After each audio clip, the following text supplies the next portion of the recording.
नमस्कार, स्वागत आपका रिसर्च कॉम के एक और एपिसोड में। और आज हम बात करेंगे बहुत इंटरेस्टिंगली टिकटॉक के बारे में और कैसे टिकटॉक और फिजिक्स को जोड़ करके कुछ निष्कर्ष या कुछ प्रयास किए गए, उनका क्या निष्कर्ष निकला, उनके बारे में बात करेंगे। टिकटॉक से हम भली-भांति वाकिफ़ हैं, भारत सरकार ने टिकटॉक के ऊपर बैन लगा दिया है, उसके कई अपने कारण हो सकते हैं, हमें उनके बारे में ज़्यादा बात नहीं करनी है कि किन कारणों से टिकटॉक पर बैन लग गया। लेकिन कैसे इसी ग्लोबल वर्ल्ड में किसी एक दूसरी कंट्री ने टिकटॉक को कैसे इस्तेमाल किया, उसके बारे में हम जानने का प्रयास करेंगे। और कैसे वहाँ भी जो उनका जो उन्होंने तरीका इस्तेमाल किया, काफ़ी जो क्रिएटिव तरीका था टिकटॉक को इस्तेमाल करने का फिज़िक्स के लिए, उनका वहाँ पर विरोध भी हुआ। इस सब के बारे में बातें होंगी।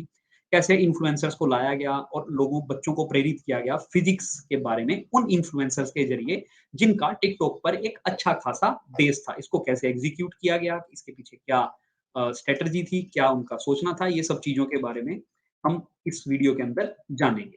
तो भौतिकी के लिए टिकटॉक यानी टिकटॉक फॉर फिज़िक्स। प्रभावशाली लोगों का लक्ष्य विज्ञान में रुचि जगाना है। यूके इंस्टीट्यूट ऑफ फिजिक्स ने इस विषय के बारे में अधिक स्कूली बच्चों को प्रोत्साहित करने के लिए युवा सोशल मीडिया सितारों की ओर रुख किया। इंस्टीट्यूट ऑफ फिजिक्स यानी आईओपी उन युवाओं को प्रेरित करना चाहता है जिन्होंने कभी खुद को संभावित भौतिक विज्ञानी नहीं माना, यानी खुद खुद को वो नहीं मानते कि वो आगे चलकर फिजिक्स के फील्ड में साइंटिस्ट बन सकते हैं।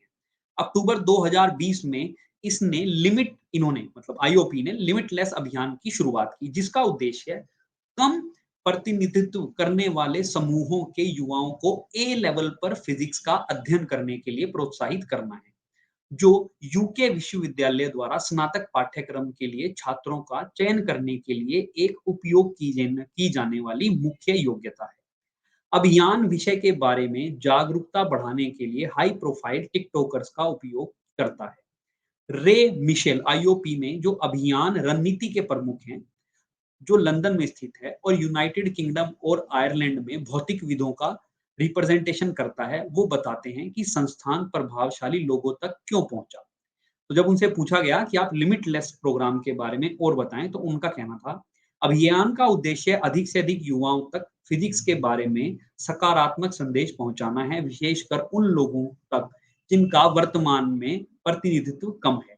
इसकी रिपोर्ट जो 2020 में सामने आई से पता चला कि कई लोगों को उनके पिछले अनुभवों और अपने खुद के पूर्वाग्रह के आधार पर उन लोगों द्वारा विषय के बारे में गलत जानकारी दी जाती है। फॉर एग्जाम्पल, कोई एक बच्चा घर में है, तो उसके जो है माता पिता या उसके शिक्षक, क्योंकि वो उनको सुनता है, उन पर भरोसा करता है, तो जैसा वो लोग माता पिता और शिक्षक उस बच्चे को उस विषय के बारे में बताएंगे, वो उसको ही सही मानेगा।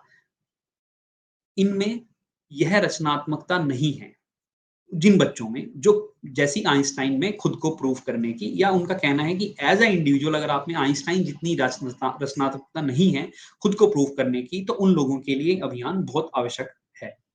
इसके अलावा यदि आप एक लड़की हैं या कामकाजी वर्ग के पृष्ठभूमि से हैं या ब्लैक कैरिबियन कम्युनिटी से हैं, ये वहाँ की बात है यूके की, कैसे वो ब्लैक कैरिबियन कम्युनिटी को देखते हैं, तो यहाँ आप जैसे लोगों ये यह जगह आप जैसे लोगों के लिए नहीं है, ये उनको बोला जाता है। अभियान का प्राथमिक लक्ष्य वे लोग हैं जो युवा को प्रभावित करते हैं, माता-पिता, शिक्षक, मीडिया, सोशल मीडिया पर प्रभावशाली लोग। लेस रिप्रेजेंटेशन कैसे पता लगता है या कैसे दिखाता है, जब उनसे पूछा गया तो वो बोलते हैं, रिपोर्ट से पता चला कि इंग्लैंड के सरकारी स्कूलों में फिजिक्स ए लेवल लेने वाले युवाओं में लगभग 70% सिर्फ 30% स्कूलों से आते हैं। जो 70% लोग अडॉप्ट करते हैं, उनमें से सिर्फ 30% स्कूलों से लोग आकर के फिजिक्स ए लेवल लेते हैं। सेक्स रिलेटेड आंकड़े विशेष रूप से चौंकाने वाले हैं, यानी जेंडर वाइज जो हैं। 2020 में इंग्लैंड और वेल्स में लड़कों के लिए भौतिकी फिजिक्स दूसरा सबसे लोकप्रिय सब्जेक्ट था, लेकिन लड़कियों के लिए 15वां। कहाँ लड़कों के लिए दूसरा और फिजिक्स लड़कियों के लिए 15वां सबसे लोकप्रिय सब्जेक्ट था। 2019 में लगभग 9% लड़कों की तुलना में केवल 2 से 3% लड़कियों ने ए लेवल फिजिक्स को सिलेक्ट किया। यूनाइटेड किंगडम में 8 सबसे बड़े जो परिषद हैं, उनके अनुसार एक्चुअली फिजिक्स ए लेवल लेने की तुलना में अधिक लड़कियों को मनोविज्ञान ए लेवल में ए ग्रेड मिला है। अगर कम्युनिटी की बात करें या जाति समूहों की बात करें, ये वहाँ की बात हो रही है, मैं बार-बार आपको कह रहा हूँ कि एज़ इट इज़ हमें लगता है कि यहाँ इंडिया में ये सब चीज़ें हैं, ये यूके में भी है। अगर जातीय समूहों की बात करें, तो ब्लैक कैरेबियन मूल के युवाओं का प्रतिनिधित्व पर जो रिप्रेजेंटेशन है, वो सबसे कम है। वे इंग्लैंड के सरकारी स्कूलों में 16 से 19 आयु वर्ग के विद्यार्थी का केवल 1.4% है। लेकिन फिजिक्स ए लेवल लेने के लिए केवल 0% ब्लैक कैरिबियन कम्युनिटी के युवा ही जो फिजिक्स ए लेवल लेते हैं। जो व्हाइट पीपल हैं ब्रिटिश, वो क्रमशः 76.9 और 73.3 फिजिक्स ए लेवल को चुनते हैं। हमने उनका कहना है, जो इंस्टीट्यूट के सर हैं, कि हमने इंडिपेंडेंट अनुसंधान भी शुरू किया जिसमें पाया कि 2021 के मध्य में लगभग 9,000 हाई लेवल की रिक्तियों के साथ फिजिक्स कौशल की महत्वपूर्ण मांग पूरी नहीं हुई। यानी कि हमें लगता है कि यही टीचर्स की कमी है। ये वहां भी टीचर्स की कमी उनको खल रही है, खासकर फिजिक्स के। फिजिक्स विज्ञान के शिक्षकों की भी कमी है। बहुत से स्कूलों में भौतिकी के विशेषज्ञ शिक्षक ही नहीं हैं। अकेले इंग्लैंड में लगभग 3,500 भौतिक शिक्षकों की अनुमानित कमी बताई जाती है। अपने अन्य चैनल की तुलना में टिकटॉक को क्यों चुना? जब ये उनसे पूछा गया तो उसके जवाब में वो क्या कहते हैं कि जब आप टिकटॉक को देखते हैं तो लाखों युवा जो इस पर हैं, वे वहाँ कितना समय अपना बिताते हैं। जब इंडिया में था तो भी ये शिकायत थी कि बच्चे बहुत ज़्यादा समय उस पर अपना बिता रहे हैं टिकटॉक के ऊपर। तो वो आगे बताते हैं, यह हमारे लिए एक स्वाभाविक माध्यम लगता है। यह विज्ञान, संचार और सार्वजनिक सहभागिता के संदर्भ में हमारे द्वारा किए गए सभी कार्यों का स्थान नहीं ले सकता। वो कहते हैं कि टिकटॉक सभी जो तरीके के जो काम हैं साइंस से रिलेटेड, उनका स्थान तो नहीं ले सकता, लेकिन कुछ बहुत ही सरल संदेश इससे हम पहुँचा सकते हैं, टिकटॉक के साथ। अपने उनको जब पूछा गया कि आपने किस तरह के प्रभावशाली लोगों को चुना इस काम के लिए, तो उन्होंने बताया कि किसी भी अभियान में एक अच्छा शुरुआती बिंदु जो होता है वो वह है जब आप कुछ नहीं जानते हो तो उसे पहचान लें, और यह सब हमारे लिए नया था। इसलिए हम बाहर गए और एजेंसियों को टेंडर दिया, विशिष्ट विचारों के साथ हमारे पास आने के लिए आमंत्रित किया। एजेंसीज मतलब टेंडर्स के थ्रू। एक बार हमने एक ऐसी एजेंसी चुन ली जो वह 10 या अधिक प्रभावशाली लोगों के साथ वापस आई, और अंतिम फैसला हमारा था। हमने अलग-अलग जनसांख्यिकी वाले 5 अलग-अलग टिकटॉकर्स को चुना। यानी कि 5 अलग-अलग टिकटॉकर्स जिनका एक मास बेस था, जिनके लोग फॉलोवर थे। उनमें 2 महिलाएँ थीं जिनके बहुत अधिक फॉलोवर्स थे। शोनी जिनके 16.7 million follower, Tamzin Taber 4 million follower, 5.6 million follower वाले एक होमोसेक्सुअल यानी समलैंगिक जोड़े मैथ्यू और रेयान, साथ ही मॉर्गन एम जेम्स जिनके 7,94,000 और रेविशान जिनके 1,87,000 थे, उनको भी चुना गया। उनमें से वे युवाओं के एक अच्छे जो वर्ग का प्रतिनिधित्व करते हैं। भविष्य में हम अधिक से अधिक पृष्ठभूमि के प्रभावशाली लोगों का उपयोग करके यथासंभव समावेशी बने रहने की योजना बना रहे हैं। वो इसको आगे भी रेगुलर करना चाहते हैं। आगे वो बताते हैं कि हमने प्रभावशाली लोगों को केवल मास बेस और टारगेट, जो इनका टारगेट था, किन लोगों को इंस्पायर करना चाहते हैं, उसके आधार पर नहीं चुना, बल्कि उनकी जो एवरेज पार्टिसिपेशन रेट है प्रति वीडियो, यानी हर वीडियो के ऊपर कितने लोग आकर के उन जो इन्फ्लुएंसर हैं उनको देखते हैं, उसको भी उन्होंने पैमाने के तौर पर इस्तेमाल किया। हम यह सुरक्षित करना चाहते थे, हम जो करना चाह रहे हैं वो बिल्कुल फिट हो, यानी जो वो मास बेस तक अपना बात पहुंचाना चाहते हैं वो बिल्कुल फिट हो, उस तक पहुंच पाए। इसलिए हमने उनके पिछले वीडियो की समीक्षा की, उन्होंने उनके सब पिछले वीडियो की समीक्षा की, विशेष रूप से जो ब्रांडेड सामग्री के थे। दूसरा, जब उनसे पूछा गया कि ये लोग अपनी पोस्ट में क्या करते हैं, तो उन्होंने बताया, आपने लघु वीडियो में प्रत्येक अपने हर एक लघु जो छोटा वीडियो बनाते हैं, हर एक वीडियो में एक सरल और सुलभ एक्सपेरिमेंट करते हैं छोटा-सा। यह प्रदर्शित करते हुए कि अंडे के बक्से को बिना तोड़े खड़ा होना कैसे संभव है। ये बहुत सिंपल एक्सपेरिमेंट है। तो यह कहते हुए कि ये भौतिकी है जो समझाती है। भौतिकी से ही आपको पता लगता है कि अंडे को ये बिना टूटे कैसे खड़ा कर सकते हैं। 5 प्रभावशाली व्यक्तित्वों में से प्रत्येक ने बहुत अलग-अलग तरीकों से अपना वीडियो बनाया। यानी इसी सेम टॉपिक को दिया गया पाँचों को, पाँचों ने अलग-अलग अलग तरीके से अपना वीडियो बनाया। हैशटैग लिखा गया आईओपी लिमिटलेस, जो इस अभियान का नाम था, का उपयोग किया गया और कहा भौतिकी सभी के लिए है। वीडियो 2021 क्रिसमस की छुट्टियों में पोस्ट किए गए थे क्योंकि हमें सलाह दी गई थी कि युवा लोग पहले से ही कहीं अधिक फ़ोन से चिपके रहेंगे। जब उनसे पूछा गया कि आपके इस अभियान का क्या प्रभाव पड़ा, तो उन्होंने बोला हमने तुरंत बड़ी संख्या में व्यूज़ मिलने शुरू हो गए। अब यह 7,50,000 से अधिक हो गए हैं। शानदार जुड़ाव है। शोनी की पोस्ट पर 13,000 लाइक थे। साथ ही 1,000 से भी कम लोग हमारी वेबसाइट पर अधिक जानकारी देखने के लिए आए, जो बहुत बढ़िया है, खासकर इसलिए क्योंकि यह हमारा एक प्राइमरी फोकस नहीं था और इसमें उनकी ओर से कुछ प्रयास शामिल थे। ना कि केवल एक लिंक पर क्लिक करना।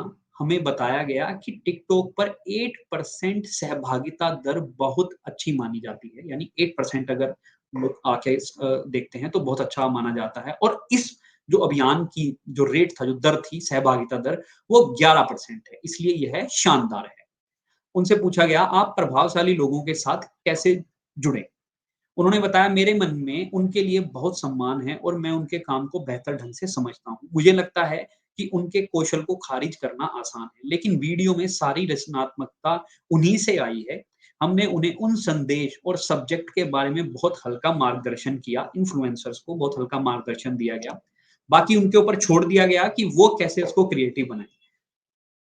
लेकिन वे सभी चले गए और अपने दर्शकों को क्या काम करता है और अपने सव्य के व्यक्तित्व को जानने के आधार पर अपने सव्य के वीडियो उन्होंने बनाए।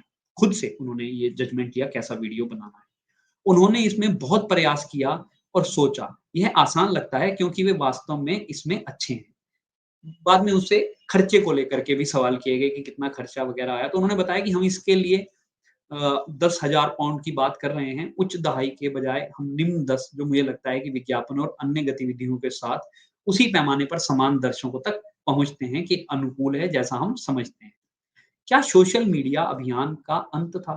उन्होंने पूछा कि क्या यह आपका जो सोशल मीडिया कैंपेन था, उसका ये अंत था? तो उन्होंने कहा नहीं, हमें यह भी सलाह दी गई थी कि फरवरी में आधी अवधि की स्कूल छुट्टियाँ जब यूके में होंगी, का उपयोग करके ऐसे समय के रूप में किया जाए जब लोग युवा अपने उपकरणों पर अधिक ध्यान देते हैं। यानी छुट्टियों में जब बच्चे मोबाइल के ऊपर ज़्यादा टाइम बिताते हैं। इसलिए हमने टिकटॉकर से 21 फरवरी से शुरू होने वाले सप्ताह में एक नए विषय पर वीडियो जारी करने के लिए कहा। यह एक और प्रयोग था जिसमें कोई भी घर पर काम कर सकता है, जिसमें फिजिक्स द्वारा सरल तरीके से समझाया जा सकता है कि इसमें 1 गिलास पानी के ऊपर एक कपड़ा डालना और उसे उल्टा करना, फिर उसी के सिर पर खड़ा उसी के उसी उसी के सिर पर रखना। वीडियो बहुत अच्छे हैं, फिर भी बहुत मज़ेदार और जीवंत हैं। अभियान के इस चरण में टिकटॉकर रिया, जिनके 14 मिलियन फॉलोवर हैं, को भी जोड़ा गया।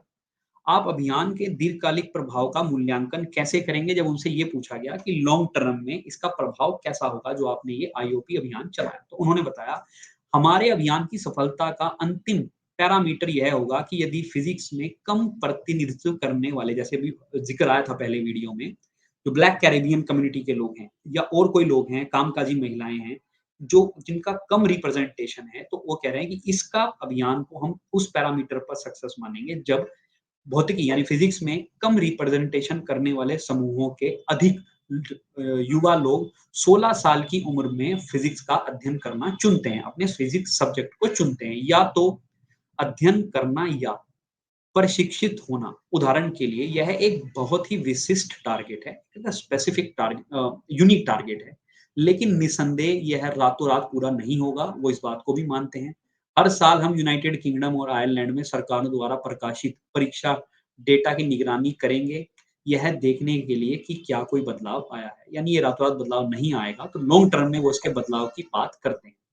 जो सार्वजनिक रूप से उपलब्ध डेटा की असंगतता और कमी के कारण एक चुनौती है। हालाँकि अभियान में विशिष्ट गतिविधियों के प्रभाव को माप सकते हैं और उनसे सीख भी सकते हैं। उदाहरण के लिए, करियर सप्ताह के दौरान हमारी गतिविधियों में हमारी सामग्रियों और घटनाओं की उपयोगिता के बारे में शिक्षकों और छात्रों से प्रतिक्रिया एकत्र करना शामिल है और सामग्री जो बनी है, विषय विकल्प और संभावित करियर के रूप में भौतिकी के बारे में छात्रों की सोच को कैसे प्रभावित करे। हम भविष्य में गतिविधियों को और अधिक प्रभावशाली बनाने के लिए इस फीडबैक का उपयोग करते हैं। जितना अधिक हमें विश्वास है कि हमारी अभियान गतिविधियां युवा लोगों के आसपास प्रभावशाली लोगों को प्रभावित कर रही हैं, उतना ही अधिक हम उनके दीर्घकालिक पॉजिटिव इम्पैक्ट के बारे में आश्वस्त हो सकते हैं। कुछ भौतिकविदों यानी फिजिक्स वालों ने वास्तविक शोधकर्ता का उपयोग न करने के लिए अभियान की आलोचना की। उन पर आपकी क्या प्रतिक्रिया है? जब उनसे ये पूछा गया कि कुछ जो फिजिक्स वाले जो ट्रू मतलब रिसर्चर हैं या उस फील्ड से जुड़े हैं, उन लोगों की क्या प्रतिक्रिया इसके ऊपर आई? तो उन्होंने बताया कि टिकटॉक पर हमारी गतिविधि अब तक भौतिकविदों की भागीदारी से लाभान्वित नहीं होती, लेकिन अभियान के कई अन्य हिस्सों को लाभ होता है।